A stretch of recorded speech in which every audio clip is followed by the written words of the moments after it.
This is a Pint-Sized Media podcast production.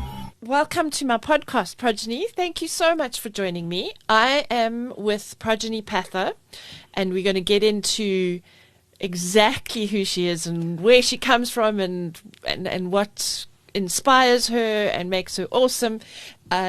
She is I looked at your LinkedIn profile this morning and I thought there's changes, and so it's exposure marketing, and Projeni is the owner, founder of exposure marketing, and she's going to tell us all the context and all the background to that.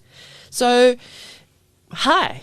Hi. Thank you so much for having me. It's wonderful. A pleasure. I've been looking forward to having you for ages. So tell me, let's start off with exposure marketing and all that it encompasses first, because that'll give us context. Sure. So I started exposure marketing in 2004. What's that? Almost 19 years this year. Yeah, 19 years this year. That's right. A long time. And, I've been in advertising and marketing and comms previously to that. So always had a passion for marketing and communication, and always continued in terms of studies and wanting to learn more and do more because I was truly passionate about it. In 2002 and 2004, I had my babies, and they were my inspiration in a way. I was in an advertising agency, and I needed some time of my own, deciding, do I take a break or do I do something on my own? And I have an entrepreneurial husband who pushes buttons and plants seeds. And, I recall sitting and breastfeeding my son, and I'm feeding him, and I'm like frustrated because I'm thinking this bonding moment, and I have to go back to work soon. Yes. It was a month, I think, that I had left.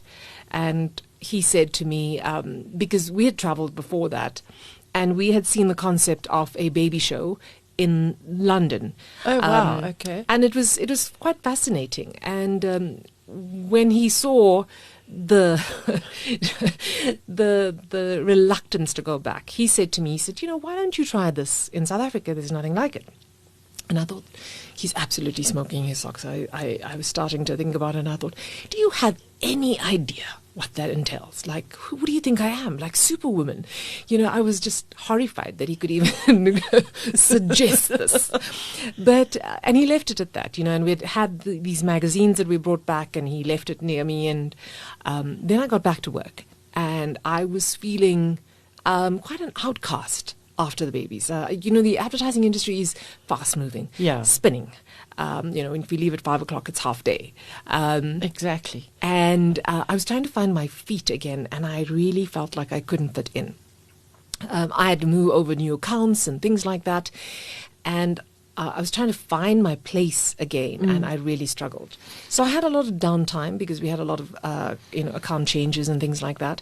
So I started doing some research on this. He planted the seed, of course, and it started to grow.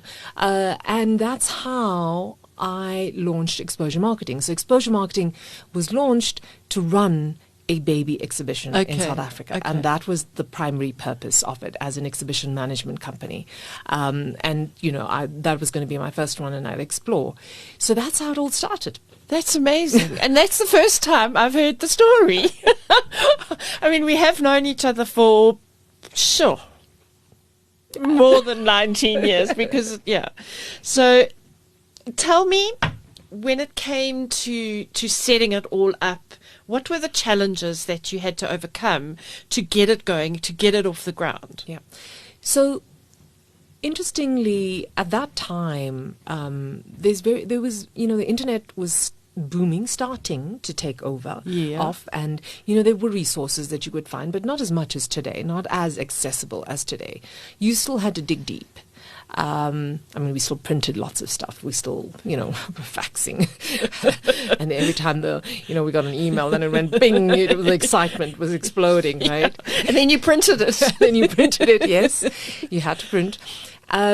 So the difficulty in setting up a company was one of the challenges, and I think finding information on how to do that, and being young and not knowing where to go to, because I don't come from a family of entrepreneurs besides my husband. So thankfully he had been through it, and he was my guidance, and he helped me, set up the company, find the right people and the right services to help me do the company registrations, and understanding how important trademarks are, for example, Yes, true. Those kind of things that we take for granted, and finding the people to do it for you, trusting people,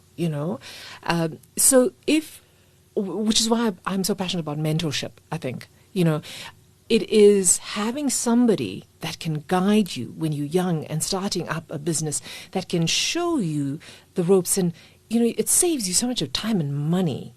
It does, and it's not something that is taught in LO, for example. No, and it could be. Exactly. I mean, I didn't study business management. I studied marketing and communication and drama and teaching and those kind of things. Nothing to do with business. So he was my mentor. My husband was my mentor. My father worked for government, and he was he worked. He went to work every day. He had nothing. He just wanted nothing about. He knew nothing about business. He just wanted you to have a stable job, and then he was happy. Whereas I always say my father and my husband was my rich dad and my poor dad. One pushing the buttons to go beyond, and my father being, just follow the rules, stay in your lane. Go to work every day, be stable, be independent, and good values as well. Yeah. But having the mix of the two gave me the benefit to explore, That's a nice grounding to have behind you, I think. Yeah. The one was go, but yes. slowly. Exactly. And my father in the back saying, if my head going, be cautious, be practical, be realistic. And so then my obvious question is, what did you learn during that time? I learned, I think, the importance of networking, making contacts with the right people, especially in the beginning. It starts in the beginning, but it never stops. I think it is an absolutely important skill, because along the way you meet such amazing people that add such value to your company and help you grow and help you take it in different directions. And that's why I always formed part of the association. So I joined the Exhibition Association at that point in time, which was EXA. We joined PRISA because we wanted to study the comm side. And being part of the association allowed me access to other people in the industry, to understand what the supplier base was like, to meet other organizers as well. But in those days, I must admit, it was a very tight industry, the exhibition industry, and people that had been operating in it were not willing to share as much as they are today. Oh, that's surprising, hey? Yeah. In the beginning, I remember wanting to enter the exhibition awards, and I was not allowed to, because I was a first-time organizer. It was my first show, and I had to wait a period. But then after that, every year that I entered the awards, I won an award. Yeah. So, why? An association should be offering you mentorship. It should be offering you collaboration and networking and sharing. Which is what you've gone on to do with things like AXO and even EXA. I mean, there's Absolutely. A collaborative relationship now. Is EXA still around? Yes, EXA is still around. So EXA is now more of a supplier association that meets supplier needs. And AXO, which is the Association of African Exhibition Organizers, is organizer driven. So we have suppliers, members that are part of the association, but they're organizer driven. As when I was part of EXA, I was always a member. I tried to join the board at one point in time, but it didn't meet my expectations, so I resigned. But when AXO was formed, I was a founding member, and I've been part of the board ever since. And I was the chair for almost 4 years. Right. During the last, I just ended my chairman. I saw that. Year. Yes. So it's a wonderful organization because you with like-minded people. It's allowed me to extend myself and share my knowledge and bring this industry together and bring organizers together, because we don't want the industry to be tainted. And especially if you're a new organizer, you want to be able to do it right, because it affects all of us, And so all of us, members of AXO, have a shared vision, which is absolutely beautiful compared to where it was when I had just started. So I think new organizers have a great opportunity now to extend and learn and collaborate. Talking of exhibitions, let's talk about your brands within exposure marketing now. 19 years down the line. 19 years down the line, it's been quite a journey. I mean, when we started, I knew at that point in time, with the baby exhibition, my kids were 2 years and 4 months, and the lack of information, all I had was a magazine. So when we started this, and how it's grown, we started off with one show in Johannesburg, and then it's grown to 4 shows in the country. 2 in Johannesburg, 1 in Cape Town, 1 in Durban. And it meets a need. It's become iconic. Pediatricians, gynecologists refer to that. When somebody falls pregnant, the first thing they say to you is, make sure you go to Mama Magic, because, you'll learn so much. That's a wonderful reference. Validation. Yes. And, we're a neutral space. We always say to brands, I think you can have, your own show. But when you brag about yourself, there's, doubt about the legitimacy of what you're saying. But if Mama Magic talks about you, it puts you on a pedestal. It puts your brand on a pedestal, because we do our homework and we want to give you the best as mums to decide. Is that what motivated the brand awards that you developed? What did you call them? The product awards. The product awards, yes. Yes. So within Mama Magic, we started the show. It was just the exhibition initially. Then it evolved and we added on elements to it. So we added product awards. So it was an innovation driven award. There's always, brands need to be aware of what the needs of your market is, right? And you can't just sit there and think, we have this amazing nappy and that's it. It's going to be like this for years. The needs change, babies change, mindsets change of mums. We know, our mums were stay-at-home mums. Working mums have different needs and expectations, and they want more value, and they want more the guidance from a brand. They don't want just a product. So we decided that we wanted to support brands that were launching new products. They were bringing it into the market, and they needed a pedestal as well, a platform to position these new brands, to launch these new brands or products or ranges. So every year, if you launched any new products, you got to enter the awards. We got mums to judge them physically. We've got professionals to come and judge them physically. And then we did an online voting as well, and they really... it was a good launch pad for these products. It supports also, most of your brands are small, aren't they? I mean, Yes. you've got the big brands and the medium brands, but a lot of what you see at Mama Magic are the small brands that are developing products and ideas and bringing them to the market. Yeah, lots of entrepreneurs. And it's really nice. A lot of them were mums before. I mean, they're mums. They were new mums. They realized, hello, I need this. I'm sure there are hundreds of other mums who need this service as well, and they start their businesses. So it's a great launch pad. And many companies that have been with us from the beginning are still with us today. And we've seen lots of new companies come up. Interestingly, after COVID as well, we've seen lots of new companies that have evolved and new ones have just started as well. COVID companies, I think a lot of people sort of, if they weren't making bread, they were coming up with a new idea. But now you've mentioned COVID. That must have been an absolutely traumatic time. I remember, because we were working together at the time, and It was the 27th of March, and I got all these emails. It wasn't only from you, and we didn't know. I mean, then we thought it was going to be 2 weeks, and we'd be back to work. Absolutely. We and in fact we sat at home, and my birthday's on the 16th of April, and we said, well, it'll be a double celebration. We'll come. Okay. So No. much. So much has changed. And you pivoted and you made it work.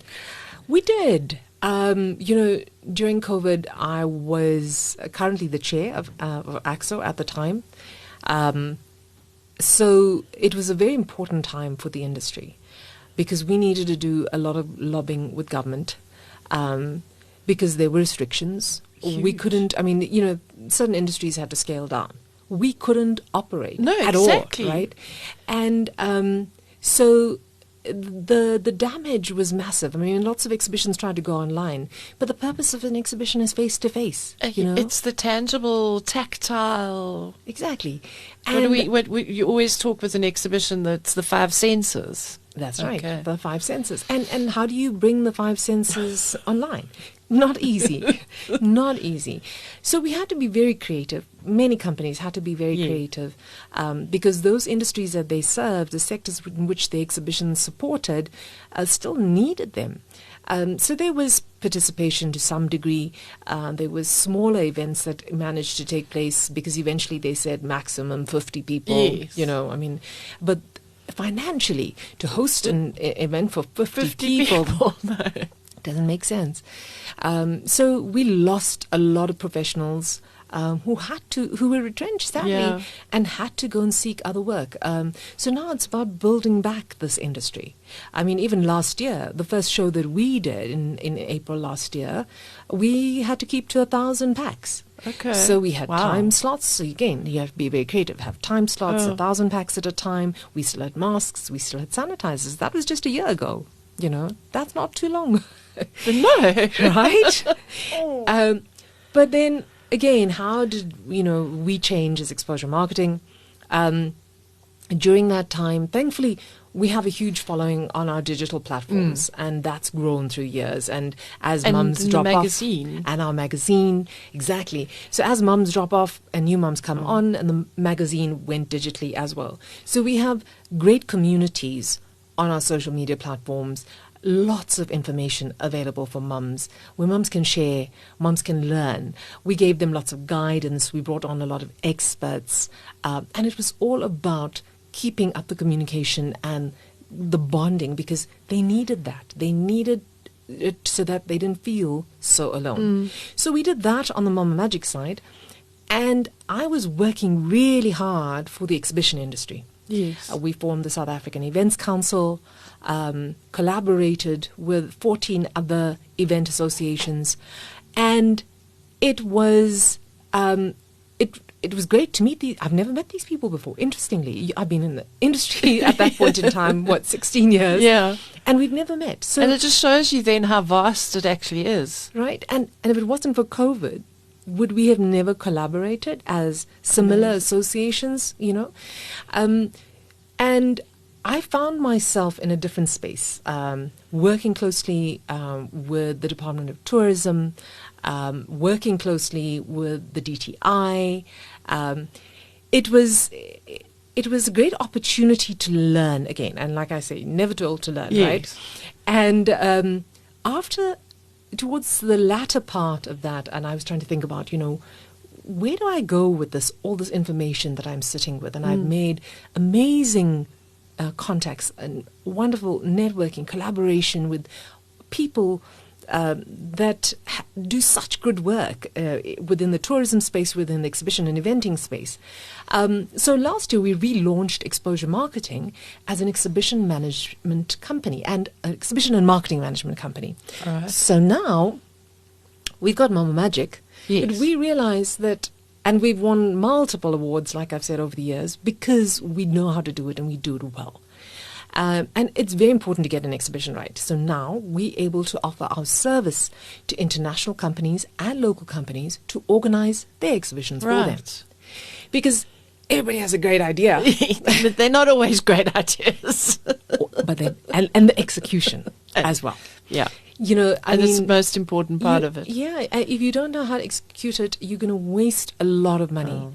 So we are your local South African agency that you partner with, and we will make it happen for you here. So Right. we do everything. Our full scope on the exhibition is everything from marketing to operations to sales to logistics. Okay. We can do everything. So, and you know, it's your concept. We work with you very closely, but you give you the comfort to make sure that you're using the right suppliers, the right venues. Understanding the local market is important. You know, ensuring that your international delegates are able to get here safely and feel safe and have the right accommodation and travel. So it's a full service. Wow. And we're working with a few companies right now. That we are starting to, our shows will start to unfold in the balance That's of so this year. exciting. Yeah. With all of this that you've been doing, what do you think are your innate strengths that you either had all along or you've developed over time that keep you going, that make this all possible? My strengths, I think, I do believe that I'm a good communicator, and I think that comes from my teaching background, probably. Right. And comms. My comms. So it started with teaching. I was a teacher initially. I mean, Yeah. and remember my father said, you know, get a stable job. Be stable, you know, be secure. Be secure. So you went into teaching, you know, but I was dramatic. So I Yeah. did drama. And then that led me to understand that, hold on, there's a little bit more to that, and I studied public relations. So the communication has always been there.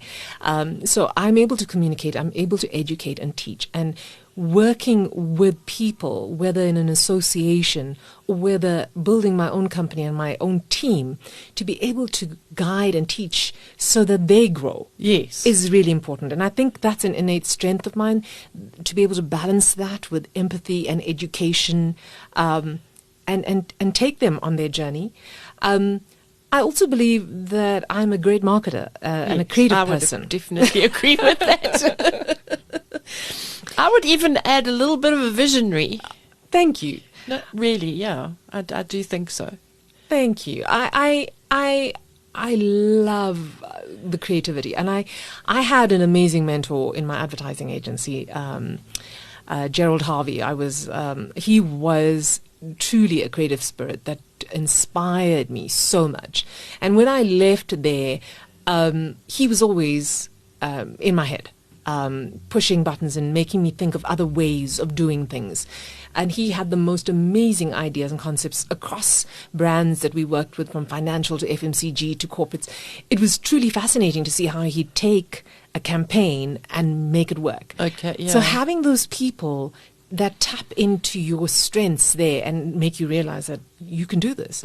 So I love the creativity. I love coming up with creative concepts and research as well. I love data. And I think that, I never thought I'd say that, but I actually love data, because the data is what informs the strategy and the creativity. You can come up with a big idea, like we said, but if it doesn't make sense, if the data is not there to support it, it's going to fall flat. Exactly. So, yeah, those are some of my strengths, I think.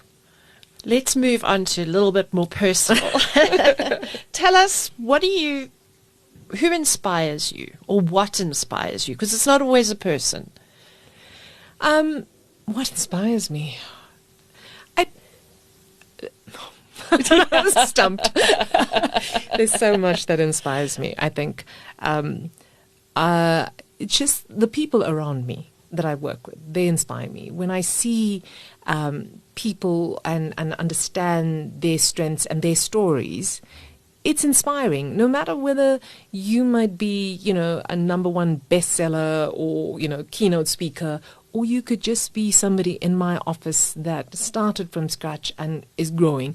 But people that have a passion and purpose, I suppose. Yeah. That's what inspires me, to see that come through and how they take it through and how they share it with the world. Because I think when you find your passion and purpose, that's what gives you fulfillment. Yes, at the end of the day. Yeah. It doesn't matter what you're doing, but you. And so do you have a mantra? Do I have a mantra? I suppose I do. You know, for me, it's about, you know, and I always say this to my kids as well, and there are lots of parents as well. It's about doing the best that I can with what I have. As long as I've given it my best shot, I know that that was how it's meant to be. As long as I've given it my best shot, and I say to the kids as well, it's not about always aiming for the A's or the A pluses, and, you know, as long as you know you've done your best, you've done everything you can to do your best, to, you know, to live out your passion and purpose. That's most important. I'm going to give it my best shot. I'm doing the best that I can within whatever those circumstances are at any point in life. Otherwise, we put too much pressure on ourselves. We do. But when we're striving to do the best that we can, sometimes it's difficult to overcome or strive through the tough times. How do you find that you deal when the tough comes along? You know, I think initially you just want to get emotional, run for the hills. You just, you know, you go into that degree of emotions that is overwhelming. Yeah. And it's okay to have that moment. I think it's important to have that moment. We can't pretend that we're not emotional beings. Yeah. It's important to have that moment. But then gathering yourself and finding out what you need to do and how you're going to follow this path that's been laid out for you now, and finding your way. Because you still have to function. You have people, especially as a business owner, there are people that you are responsible for. Not just the people. They have families, you know. You have your children. You have your extended family. There's so many people that rely on you. And so you just have to keep going and doing the best that you can and trying to, you're not being irrational. You're weighing out the decisions, you know. Surrounding yourself with people that will help you to weigh out the pros and cons, to make the best decisions. Sounding boards is important. And then just getting on with it. And you'll find those glimmers of hope coming through. And every one of them helps you take a step further and further in the right direction. Because you can't keep still. Right? No, you can't. You Definitely can't. You've got to keep moving. I mean, you could sit there and get lost in that emotion, you know. Yeah, and then take the dive, you know, into the rabbit hole that is never ending and not be able to claw your way out, I think. Yep. When you look at your successes and failures, do you see failure as a failure or a lesson? I see it as a lesson. And therefore a success. Yes. Yeah. Okay. Yeah. I have the same feeling and thought. What do you see as your biggest success? Do you have one that you can pinpoint? No, I it's hard to pinpoint one because I feel I've been blessed. I've been blessed with many successes. And it's hard, you know, at the time it might have been a big success, but now if I look back, it may be a small success in comparison. But I've had multiple successes, you know, and I am really proud of all of them because I know what I had to do to get there.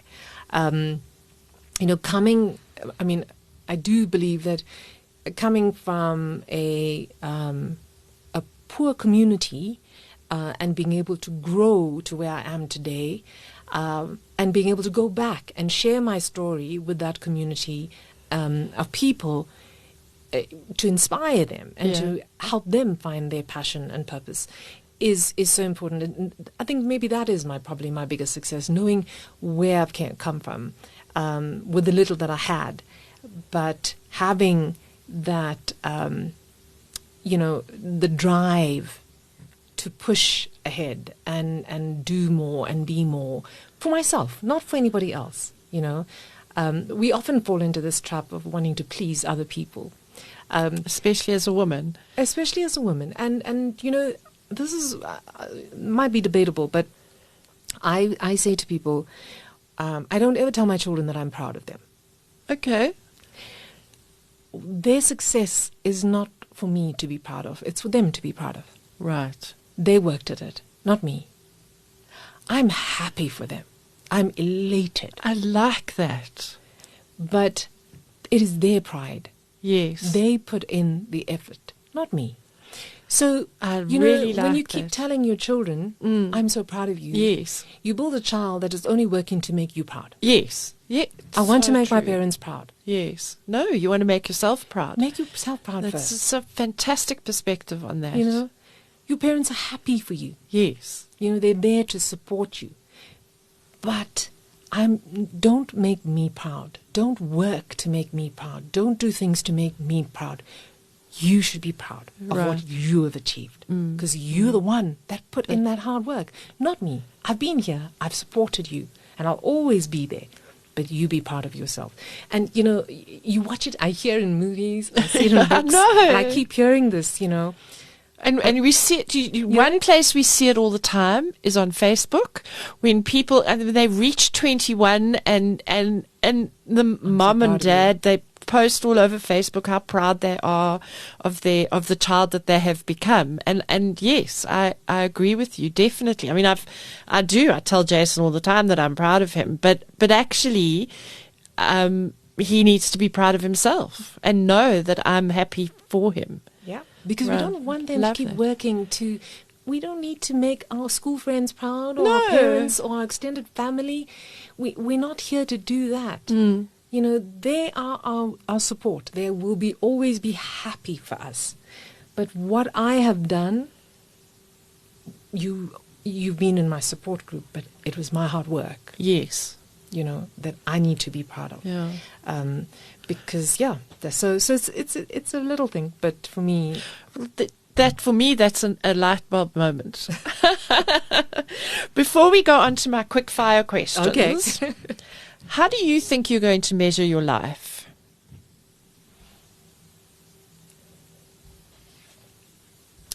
how do I think I'm going to measure my life? Do I need to measure my life? No, I don't suppose you do. Suppose I don't, right? For me, it's not about. I think maybe the measurement word gets me. I suppose. Right? Okay, yeah, makes Yeah, sense. You know, but it's that I'm able to live a healthy and happy life. Yeah. Knowing that I've enjoyed every moment. I love experiences. You know, like I truly enjoy the experience, the sharing, the bonding. You know, going out for a walk, those kind of things, and knowing that there's been challenges. And there's been huge accomplishments and huge joy, and that balance. I've done everything that I can to the best that I can. That's how I'm going to measure my life. There we go, come full circle. Full circle. So we're going to do the quick fire questions. Right, are you ready? Star sign. Scorpio. Chocolate or chips? Chocolate. Tattoos? 2. Oh, school. What school did you go to? Southland Secondary in Chatsworth. Okay. Tea or coffee? Coffee. Cook or eat out? Cook. Best part of your day? My morning. First thing you think about in the morning? Exercise. Should I or shouldn't I? Yeah. Creative, morning or night? Morning. Your favorite writer? Jodi Picoult. What makes you nervous? Going on stage. No, Good not nerves. you. Good nerves. Good nerves. And if I speak in front of people, I suppose it makes me nervous. But it's what drives me at the same Yeah. time, right? Favorite getaway? The beach. How do you feel about social media? So. I use it to gain data. I use it for sure. research purposes. But I like more information, inspiring stuff, following different brands that guide me. But I'm not about other people's lives, or It Yeah. doesn't interest me. If you could switch lives with anyone, who would it be? Wow. I'm truly inspired by Michelle Obama, Yes. but I don't think I'd switch lives with her. I really, really am inspired by her. I love her as a person. I love her values and her beliefs, but I'm very happy being who I am. Excellent. Lastly, what song are you dancing to right now? I haven't danced in a while. But goodness me, what song am I dancing to right now, Janet? You got me there. We'll leave it there. We'll have to leave it there. Thank you so much. Thank you so much for being with me and chatting. I've really enjoyed it. And I've learned and I've been updated, and it's just been amazing. Thank you. Thank you. It's been wonderful. Thank you for listening to Janet Generally Speaking. You can hear a new episode each Tuesday wherever you get your podcasts. If you like what you hear, please help us by rating, liking, sharing, and following, as it helps us to be found. Follow us on our social media platforms. You can find the links in the podcast description. Thanks for listening. Until we chat again.